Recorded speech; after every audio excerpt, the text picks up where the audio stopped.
Hi అండి. గురువారం రోజు ఉదయాన్నే మా వారికి పనుందని చెప్పి 4:30 కాకముందే బయలుదేరుతున్నారు. ఇంకా ఆయన బయలుదేరిన తర్వాత నాకైతే చెప్పెళ్తున్నారు, కాసేపు పడుకొని త్వరగా లేచేసి పనులన్నీ పూర్తి చేసుకో, మళ్ళీ లేట్ అయిపోతుంది అని చెప్పారు.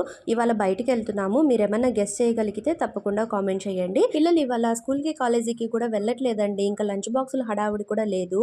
ఇంకా అందుకని చెప్పి ముందు బ్రేక్‌ఫాస్ట్ అయితే చేసి పెట్టేశాను. బొంబాయి రవ్వ, సేమియా 2 కలిపేసేసి ఉప్మా చేసి పెట్టేశానండి. జీవన్ ఏమో ట్యూషన్‌కి వెళ్ళాడు.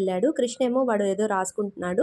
నా పనులన్నీ కూడా పూర్తయిపోయి నేను రెడీ అయిపోయానండి. ఒకే రోజు ఇన్ని బట్టలు ఎందుకు ఉతికాను అనేది కారణం నెక్స్ట్ వీడియోలో చెప్తాను. ఇంకా మంచినీళ్ళు అయితే పట్టుకోవాలి. పక్కన వాళ్ళు మోటార్ ఆపేస్తే ఇంకా మేము పట్టుకోవాలండి.